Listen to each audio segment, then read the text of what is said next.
Hello friends, स्वागत है आपका अपने यूट्यूब चैनल पर। और जैसा कि आप देख रहे हैं, उत्तराखंड अधीनस्थ सेवा चयन आयोग के द्वारा एक ये नया अपडेट दिया गया है, संवाद। और इसका सटीक विश्लेषण मैं आपको बताने जा रहा हूँ। इसमें लिखा हुआ है कि सहायक अध्यापक स्नातक वेतन क्रम एलटी ग्रेड की परीक्षा में सम्मिलित होने वाले अभ्यर्थियों को सूचित किया जाता है, जो कि आप सब जानते ही हैं कि आपका जो परीक्षा होनी है वो दो पार्ट्स में होनी है। फर्स्ट वाले पोर्शन में जो है आएगा 50 नंबरों का शैक्षिक अभिवृत्ति, तर्क शक्ति परीक्षण और सामान्य ज्ञान। और सेकंड पोर्शन जो रहेगा उसमें आपका सब्जेक्ट से जो है 50 मार्क्स का वो रहेगा।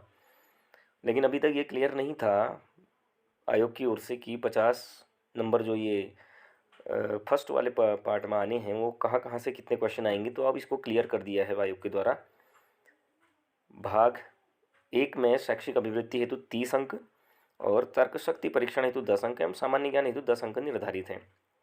तो इसमें स्पष्ट लिखा गया है कि जो टीचिंग एप्टीट्यूड रहेगा वो 30 मार्क्स का रहेगा, जैसा कि जो पिछली एलटी की भर्ती हुई थी उसमें भी 30 मार्क्स का ये था टीचिंग एप्टीट्यूड वाला।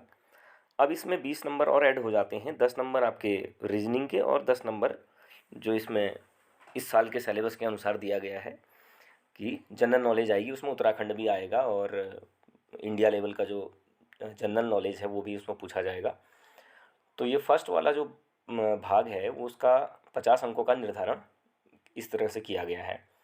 दूसरा जो इसमें लिखा गया है पॉइंट नंबर 4 में आप देख सकते हैं कि भाग 2 में जो विषय संबंधी दक्षता परीक्षा है, तो उसमें इनका कहने का मतलब ये है कि जिन सब्जेक्टों में एक से ज़्यादा विषयों का समायोजन किया गया है, जैसे कि आप फॉर एग्जांपल मान लीजिए हम हिंदी की बात करते हैं तो हिंदी में एक ही विषय है, तो हिंदी के तो हिंदी विषय से ही संबंधित 50 प्रश्न पूछे जाएंगे, वो चाहे किसी भी हिंदी विषय के अंतर्गत जो जितने भी टॉपिक्स आते हैं वो हो। चाहे इसी प्रकार संस्कृत हो तो वो संस्कृत एक ही विषय के रूप में माना गया, और इसी प्रकार से अंग्रेज़ी उसको भी एक ही विषय माना जाता है, एक ही विषय से संबंधित उसमें प्रश्न आएंगे। वो कहाँ से कितने क्वेश्चन आएंगे वो सिलेबस में, जिस प्रकार से अगर मैं इंग्लिश की बात करूँ तो आपके ग्रामर से पोर्शन है, और उसके बाद लिटरेचर का जो हिस्ट्री है, हिस्ट्री ऑफ इंग्लिश लिटरेचर, वहाँ से भी कई सारे टॉपिक्स हैं।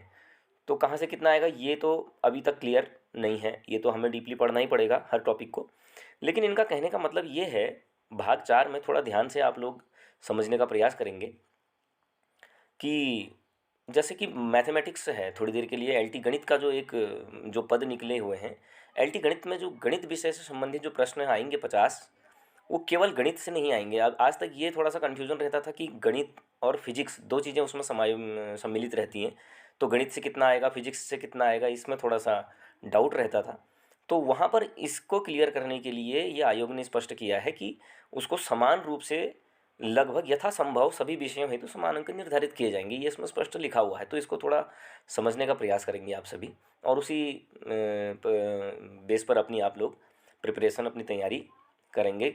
अब अगर मैथ की बात करूँ तो मैथ्स का मतलब है कि उसमें मैथ प्लस फिजिक्स, यानी 25 जो मार्क्स के क्वेश्चन होंगे वो आपके मैथ्स से आएंगे और 25 आपके फिजिक्स से रिलेटेड आएंगे।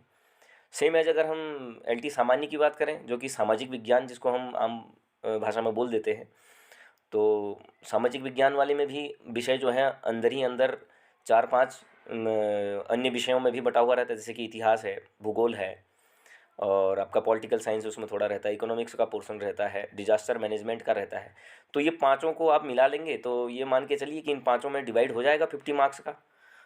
यथासंभव जितना हो पाएगा, उनको कहने का मतलब उनका यही है कि यथासंभव उनको बराबर बराबर अंक प्रदान किए जाएंगे। तो हम मान सकते हैं कि 10-12 नंबर का हिस्ट्री, इसी प्रकार से ज्योग्राफी, और ऐसी 10 से 12 नंबर की आपकी पॉलिटिकल साइंस, और 10 से 12 नंबर का आपका इकोनॉमिक्स, और इसी प्रकार से 10 से 8-10 नंबर का आपका डिजास्टर मैनेजमेंट से रिलेटेड क्वेश्चन उसमें आएंगे। तो ये सब क्लियर यहाँ पर क्लियरिटी आयोग के द्वारा यहाँ पर दे दी गई है।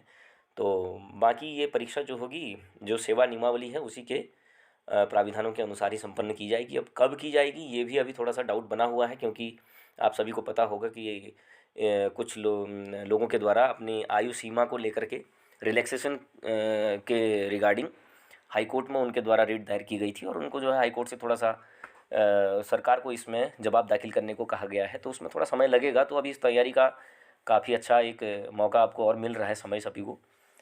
तो फिर मिलते हैं आपके साथ अगले वीडियो में, और तब तक के लिए गुड बाय, थैंक यू।